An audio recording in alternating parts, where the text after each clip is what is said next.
Snow Millionaire Secrets Global Summit. Here's your host, Dominic Chiarella. Hello and welcome to the Millionaire Mastery Secrets. I am Dominic Chiarella, your host for this groundbreaking online event for the snow and landscaping industry.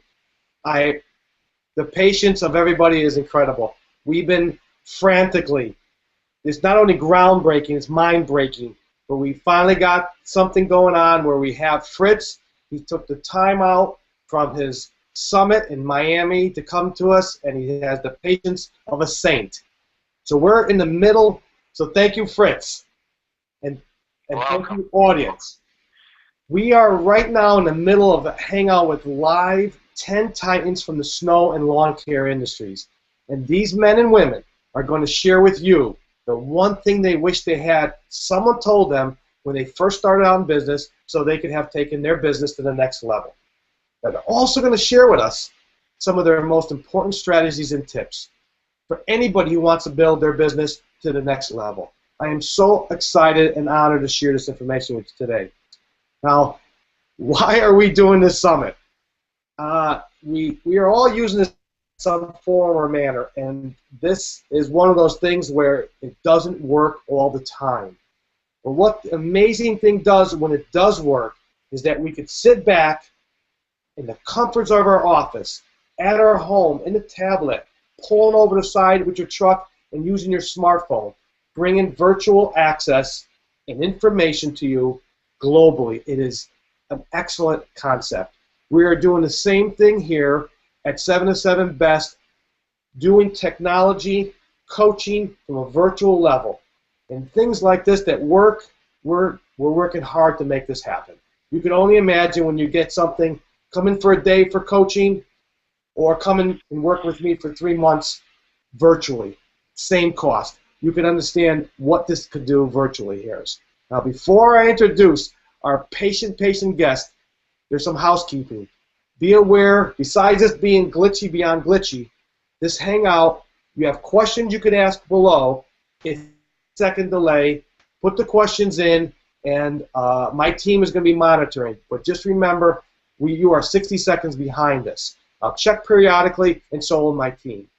Now, a little bit about Mr. Fritz Frazier. He is founder, CEO, and owner of Winter Services, Inc. It is one of the largest commercial snow removal companies in the country. Now, in less than 8 years, he has built this remarkable business that provides commercial snow removal and management services in 7 states at over 850 locations. Incredible. Now, his background, he was a senior executive for Arnie Palmer Golf Company, Gateway Computers, and Kohl's Department Store. He takes this approach for running a small business with this big business mentality. You can see how successful. A couple of his awards over the years, it's amazing. 2013 Action Coast Business Excellence League Overall Company North America. 2012, 2013, 2014 SIMA Safety Award. The 2012 and 14 Largest Growing Firms. It is amazing what this man and his company is doing today. Now, without further delays, I'd like you to introduce to today's guest, Fritz Frazier. Welcome, Fritz, to the Millionaire Mastery Secrets. Thank you, Dominic. Okay, I'd like to, if you could raise that up, team, I'd like to get a little louder there. Fritz is coming from us live. He took his time out. He is at the ASCA Executive Summit, Becoming Smarter and Better.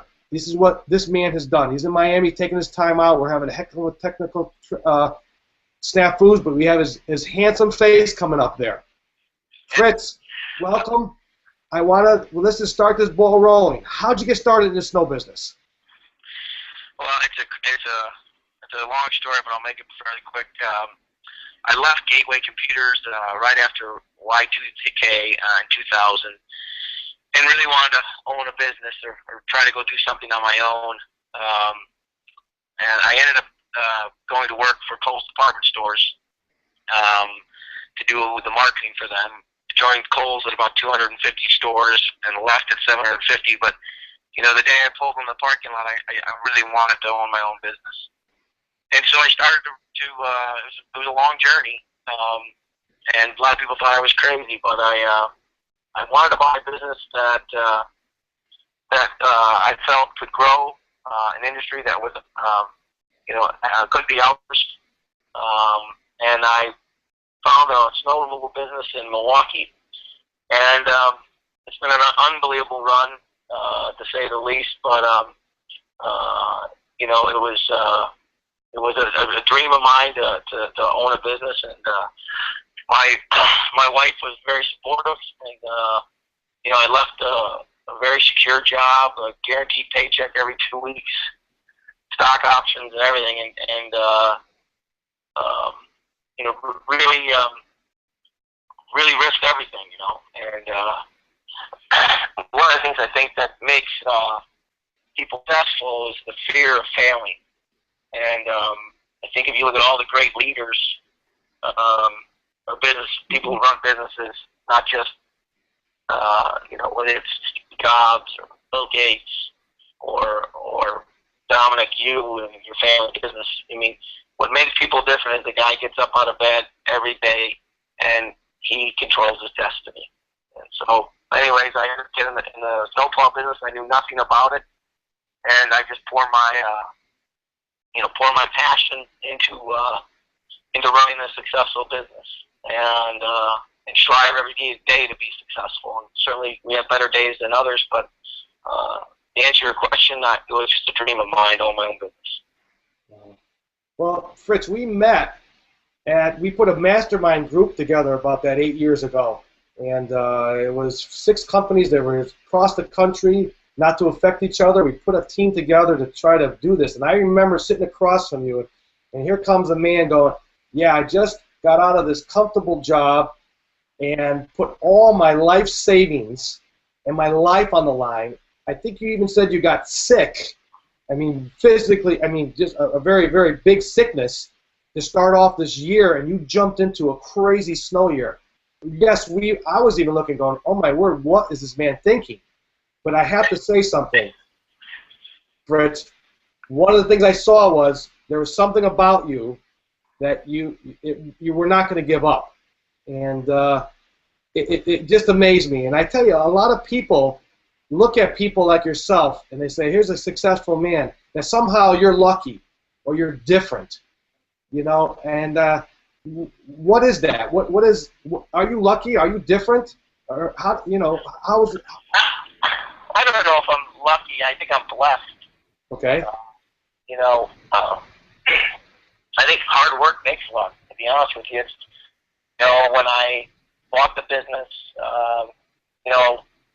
would I buy the same business again? Would I know now? I don't know if I would, Dom, to be very honest with you. But I think that, a little bit of hard work and luck and going the extra mile, I did get sick. Boy, that's crazy. I got Bell's palsy. My first snowstorm was 11 inches of heavy wet snow on November 17th. I had no idea what the heck was happening, and it was really baptism by fire. But I think I just like I said earlier, it's a failure. The fear of failing is I think really what motivated me, and obviously even today, where I'm at now, I think again you cannot get complacent, and you can't pat yourself on the back, and you've got to get up every day. And whether it's the greatest athletes in the world or successful CEOs of Fortune 500 companies, they have a vision. I had a vision. My vision, very candidly, Don, when I bought the business, is that I aspired to build the best snow removal company in the United States. That's what gets me out of bed, and I want to continue to grow and learn and do that. And so, am I lucky? Yeah, I've been lucky. I've been fortunate enough to meet people like you and other titans of the industry, and certainly learned a lot. I met a guy who owned 57 companies, and he said, never buy a business you know something about. Buy a business you know nothing about. And that was the best advice. I was a marketer. My background was marketing and driving demand for future Fortune 500 companies. And buying the snow removal business, I had no idea how my next paycheck was going to come down, and I controlled my destiny. It's quite a destiny. I mean, that thing crossed my mind. You want to get up in the morning. It sounded like a little bit like, would you do it again? And you say you're not too sure. And I have to say something, Fritz. Is you're also saying is that you enjoy. You getting up and your vision of building the best. You have one of the best top snow companies in our nation, in probably North America here. That's a little bit. It's amazing. I think there's. I think you have to look at yourself in the mirror saying, I built something crazy. I have been to your place, your facility. I've met some of your partners, your workers. I've seen your fleet, your things. It's a thing of beauty. Maybe here's something. Tell us a little about this your fleet and how you maintain it and what do you do, because this is extraordinary. Again, it was a thing of beauty. Well, I think, I don't know, I kind of grew up, with, that you need to respect and take care of your things, and, they cost a lot of money. I think it's also, the first thing that people, when they meet you, is your impression and your presentation, and whether it's the way your truck looks, whether it's the way your salesman walks in the door and kind of shirt he's wearing, to how well your shop is kept. I just was really proud of what we were doing, and still am to this day. And so one of these it may be worth another call sometime, but one of my biggest frustrations as an outsider is, I get pretty emotional about this, but it's the lack of respect that we get as snow removal contractors. And what we do, whether you're a $200,000 company, $50,000 company, or $10 million company, what we do in a 5-hour window to make these places safe, and the lack of respect is something that I think is a motivating factor to continue to put my best foot forward, to be a best-in-class company, to try to separate ourselves. It's not all about price. Get certification. Try to differentiate yourselves. And so it all it starts with the fleet, and we take very good care of our fleet. We have the same 15 snow blowers that I bought 7 years ago in the fleet. They still run. They're Hondas, and they just take care of it. We take a lot of pride in our equipment. You have an incredible man ahead of that too. Yeah, runs that division. Yeah, that's my brother, Mike. Yeah, he's been a real asset to the organization. We didn't quite get that. Say it again, please, Fritz. I said he's been a real asset to the organization. One of the things that we learned really early on, and it came from my days at Kohl's and Gateway and these larger companies. We had to run the business, and we had to develop systems. Even though we were small, we needed to have systems put in place and standard operating procedures. And my brother on the fleet side, we were growing so fast and acquiring so much equipment that we really had to develop systems to run the business, and he was an instrumental part of that. And, well, like I said, it's an incredible thing that he's doing. And I walked into that place, and I'm going to tell the audience, and it was this huge warehouse, perfectly lined truck. I don't know how many you had trucks. This was about 6 years ago. It was just incredible how beautifully lined up. And your brother, it's Michael, right? Yes, yeah. I want to make sure the audience got that correctly. And Michael comes from a very interesting background of military. And just, it's amazing what he's done there. And he honors us, and we should honor him. But what he's doing there, these are the bits and pieces that you see that, when you're at an event, Fritz, you are the lead man. But I notice also, you also tell the people who your president is, who your manager is, who takes care of your trucks. Those are all the people that is your team that you actually push forward. They do an incredible, incredible job.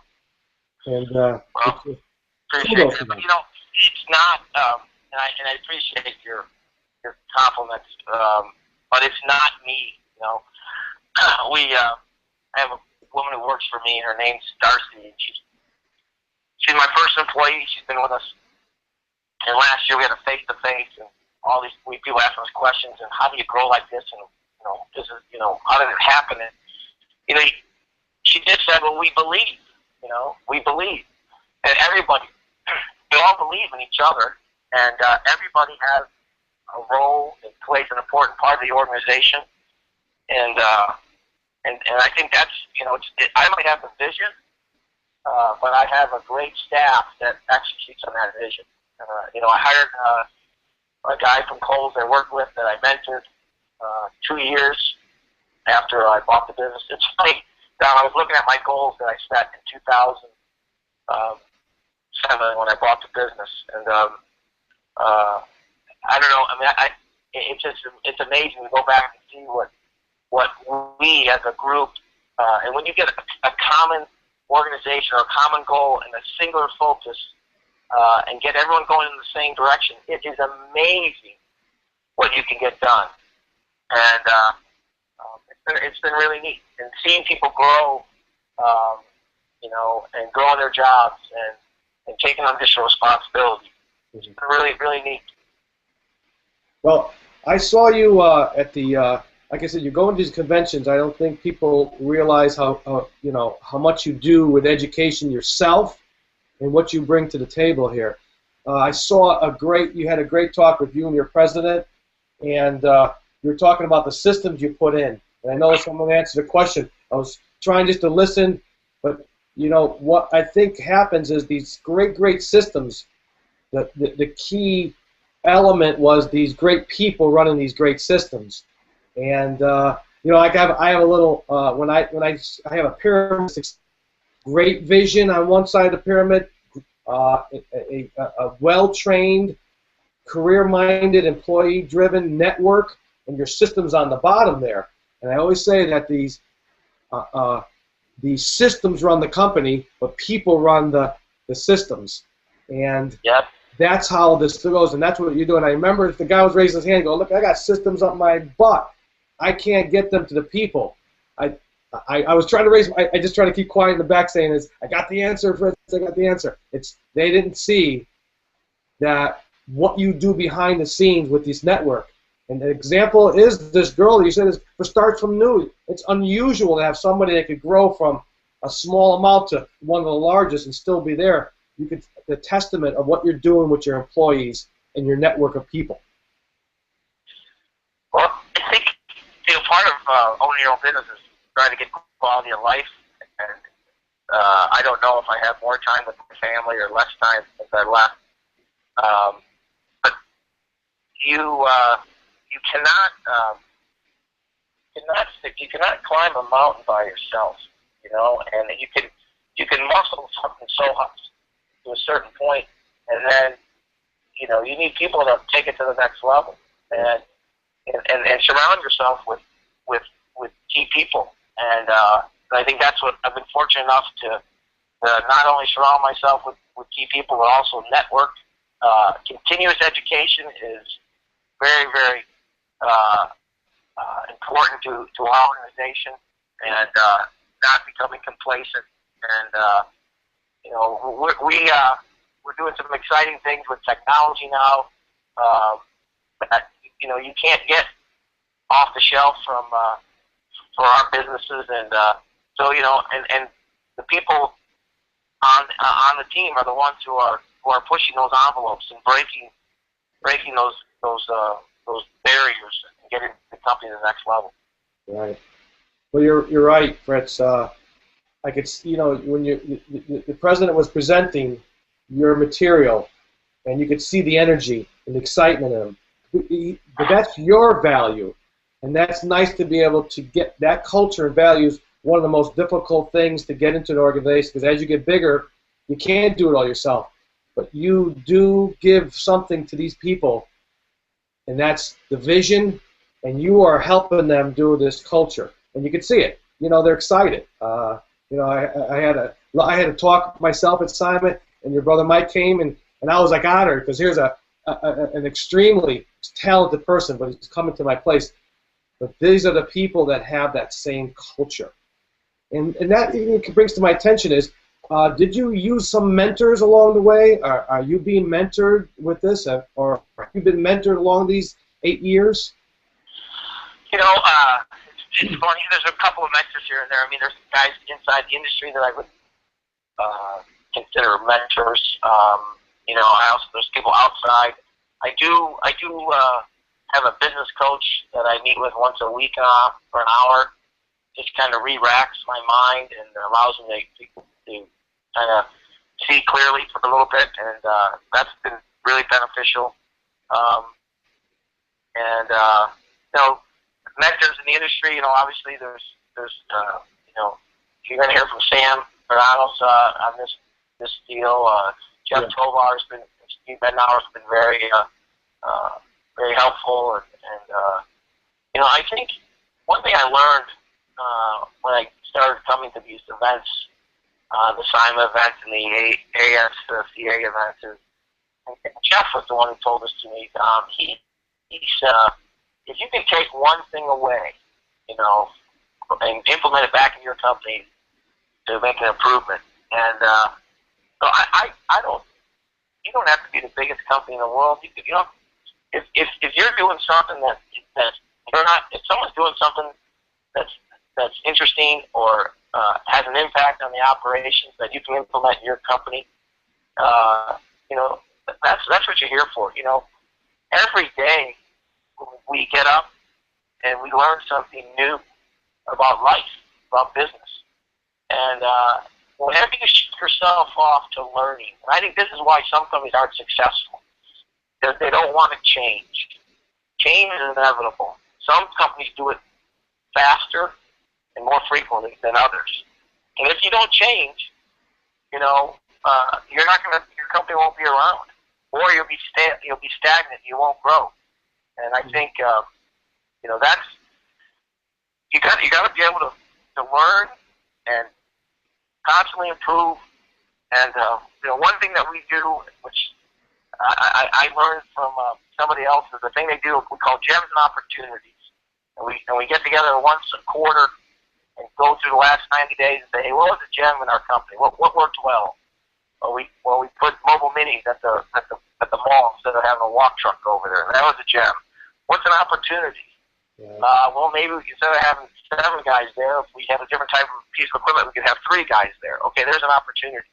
That's what it's about. I mean, you got to constantly learn, and that's what allows us to learn. And you got to be afraid not to make mistakes. I mean, you don't want to be afraid to make mistakes. You're not making mistakes. You're not learning anything.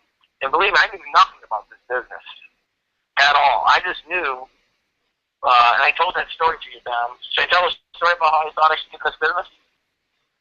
Okay, no. Remember, I went out at 2 o'clock in the morning to a very high area of retail. Oh, right. Go ahead. This is a good story, yes.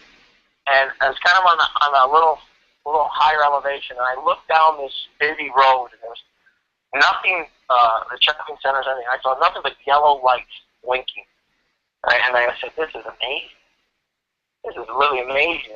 I said, so everything that is a piece of concrete got to be shoveled and salted and plowed every time it snows. I was like, wow. And it's like the light bulb went off. It said, all right, I get this. I get this. And I've also been blessed, to be honest with you. I've been blessed with the fact that I'm not an inch deep and a mile wide.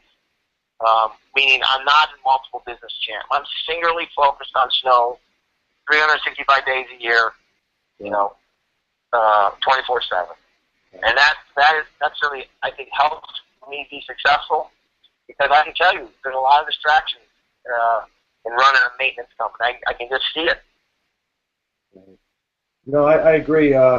You get the two things. One is you get laser focused, so everybody is on the same page. And the second thing is you're scared as hell, because if it has a crazy season, you don't get snow. It's just a tough sell. But no, you're focused. And I agree too. Fritz, you spend so much time going to these events.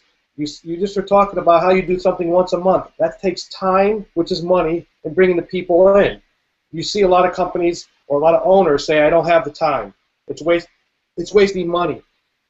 And, again, a big proponent, and you said Jeff and his partner Steve, these two guys in Chicago are some of the greatest mentors, and they take the time.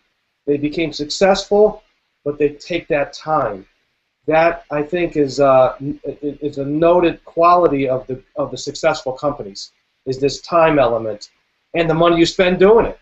So it's not easy. This is not an easy sell to get. And I think that, yeah, and they also, you got to give back. To me, I want to give back to the industry. And those other guys are the same way. The Mike Rorys and these other guys. They don't have to come do this, but I think it's important to some person on this call to take one thing out of this today, whether that is empowering their team or showing your true passion for your business. Try to bring your vision to life. Set some goals.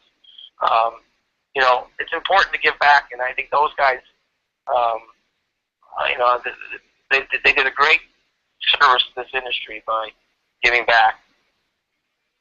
Yeah, no, you're correct. A lot of us in the industry, I don't think a lot of people, me and you talk about this a lot when we go to these conferences, but there's almost 87.5, almost 90% of us are under $1 million. And I don't think people recognize, you go to these events and you see all the big men and women of the industry, it's a small percentage. They're struggling.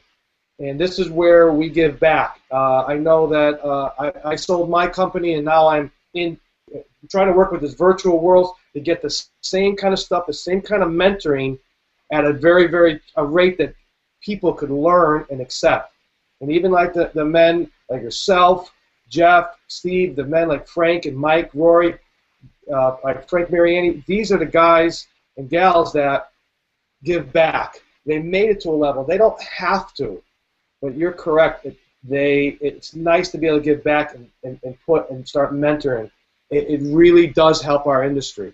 And like you mentioned, our industry, looked out there, we're just a bunch of, I don't know how, it's amazing what they think of us out there. And this is a crisis management.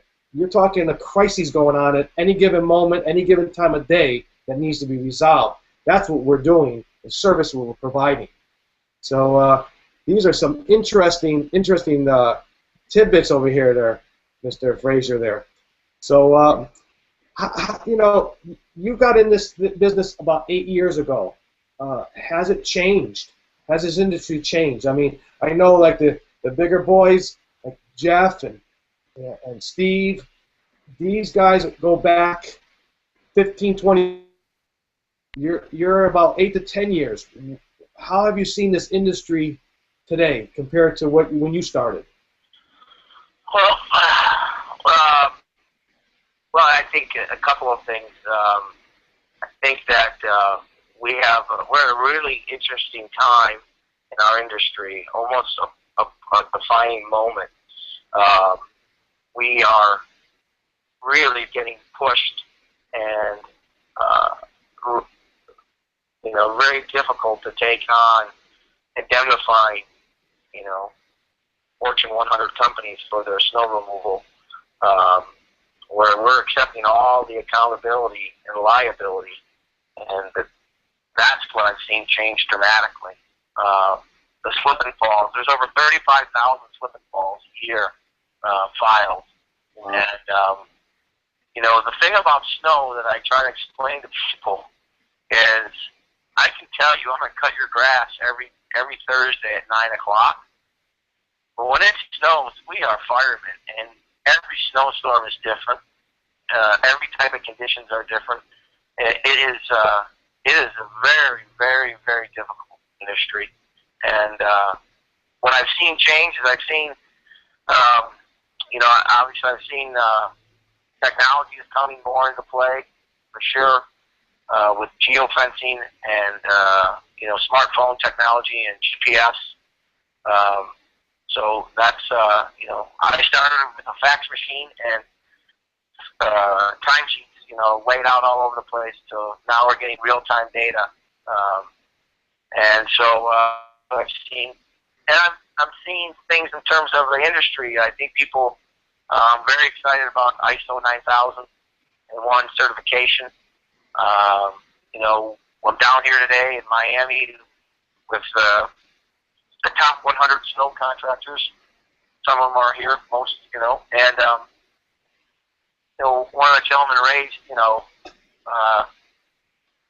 we have customers that are asking us to quote snow removal for them without even wanting to meet us or see our equipment.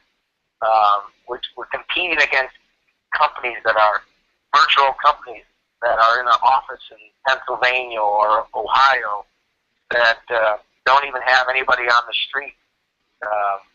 And so, we've got to find a way to get back in front of those customers and earn their trust, so it doesn't become just a blind bid to an Excel spreadsheet at some corporate headquarters. Right. That's a good observation, because that's a tough sell any way we look at it, and that's what we have, Fritz. It's these people behind a desk looking for the lowest number, thinking that our industry is not how important this service is to them. I think you hit the nail on the head there. It's much different today. And again, we were a little simpler back then. Like you mentioned, we had these papers, we laid them out, we gave them to our people. We were still hands-on. It's that feely, touchy thing, and so it's a little bit more control and the people. But now, it's this GPS, it's this mind thing that people are being serviced and not even knowing what's going on both ends. That's an excellent observation. Yeah, it's it's exciting time too. Beyond, there's frustration, but there's also exciting and the things that are coming out. Listen, this industry is going to get a 1-2 punch here. We had a brutal winter last year. We ran out of salt, and now there's a lot of guys that are not going to have salt this year. There is a lot. There's people that I know. I get calls every day. You know where I get salt, Fritz? This is a very interesting year for this industry, and I think that's part of being an owner, though, man. It's you never know. You get out of bed and you go to the office and think you're going to have a great day, and bam, you got to find a way to take those body blows and keep focused and be positive, Sure. Because if you focus about the negative, then you're not going to get anywhere. Of course. The industry is in a really interesting position right now. Yeah. Well, that's what happens with the successful companies, because you can see that. You got the government controls, you got the client control, but you are in control of your own business. And you put these blinders on at time. You don't negate these issues, but you've got to set your own tone in your own place, and you set that mark. And you mentioned something very interesting, Fritz, was about, like we're not getting ice control over there. This is another thing that the successful top 5% do. Because I know way back when I was running my company too, is we used a lot of subcontracting. We were a little different than your team, but we were more subcontracted big with production, not the quality control or the monitoring or any of the issues that we had with the client. We were out hands-on, we're in the field, but the production was theirs. But we knew that we had the wherewithal to buy large quantities. And I know there's always this big back and forth, and we can't compete with the big boys, and big boys they don't realize that sometimes you can't compete with the smaller people. But we used to buy large amounts of ice control, of salt, just for this purpose, because we knew there's going to be a lot of local people that's going to need our help. So not only do we come back, like you said, you have to give back with mentoring, but these little ideas, you take bits and pieces and say, wait a second, I am going to help the industry. I can afford, 20,000 tons of salt where someone could barely get 1,000. And you're only going to need, you may only need 10 or 15 in a bad year. You get that extra stuff because you can handle the flow of money. So it's another way we help the industry, us larger companies that we do. So that was an interesting comment that you brought up there. Now we're getting here at the hour here, and I know, like I said, you took some time out, and you're over there with the best, and you're one of the 100 best. I have a last question for you, young man, and this is the one thing you wished you most had, or someone told you this is good for you when you first started out, Fritz, and how it would help you become more successful. What's that one thing you wish someone told you? The one thing about the snow business, about business in general. Well, it's the same thing. Snow business. Your business happens to be focused right on snow, so yes. I think the one thing that I would say that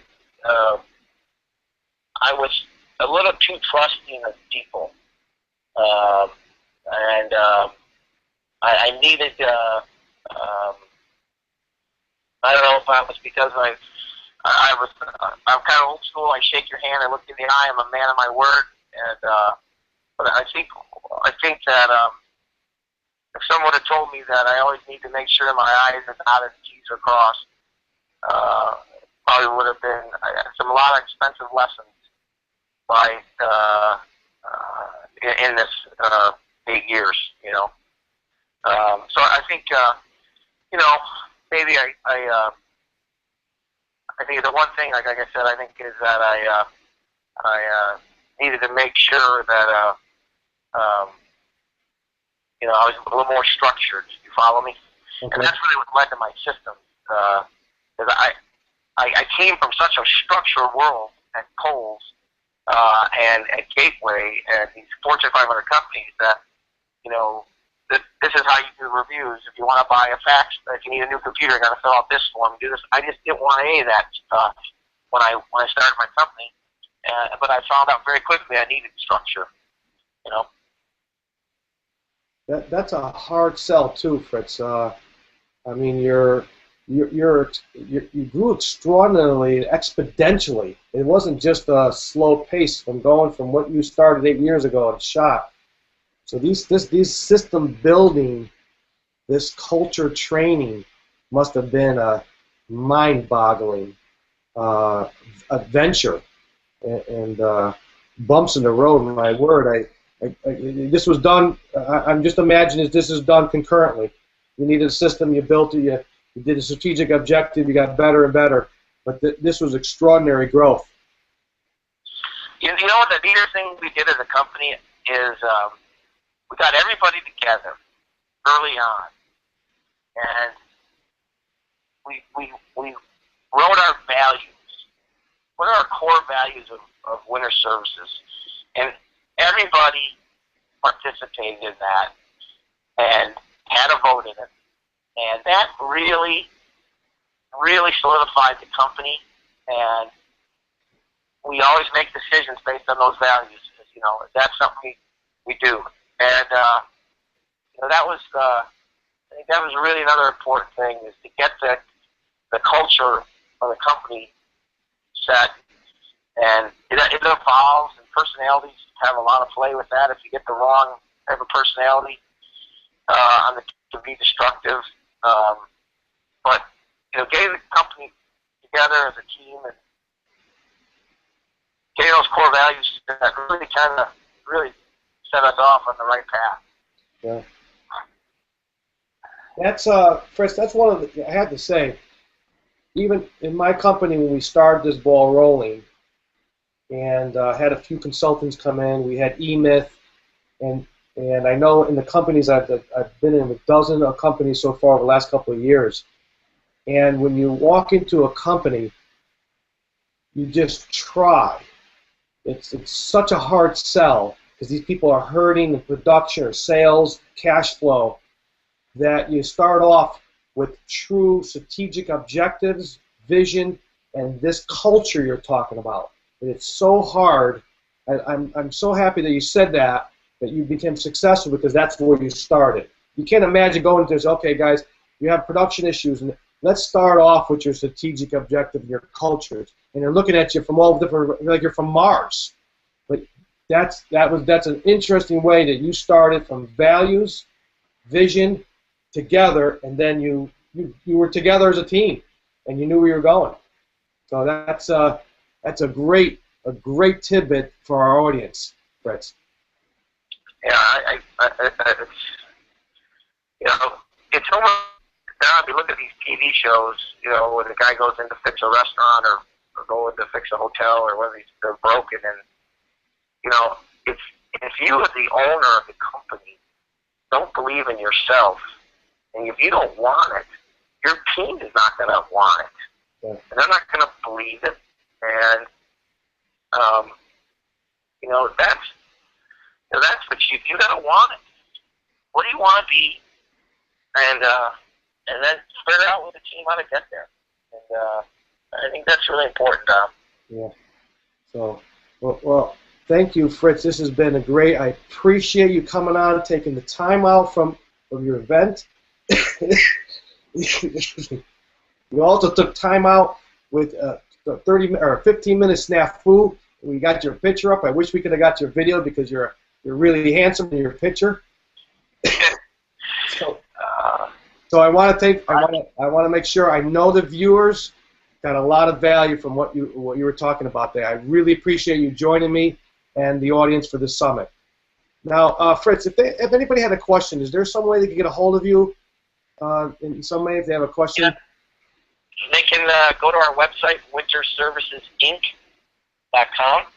Okay. And there's a general email box. They can fill an email and it will come to me. They have a question.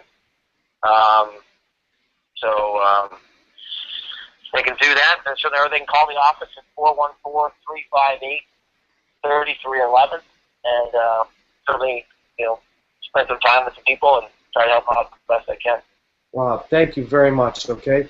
I really appreciate it. Now, that's it from the Snow Millionaire Secrets today. Again, we're going to put that information, Fritz, in there, and also any of the comments. I'm going to go there later on and fill out any kind of questions that they have over there. I'm going to pop over theirs. Again, we're going to be joined next week live again with the lovely and extremely talented Ellen Ely. Thank you once again for joining us. Goodbye from myself, my great team behind the scenes, and of course, our guest, Fritz Frazier. Ciao, ciao. Thank you, Fritz. Ciao, ciao.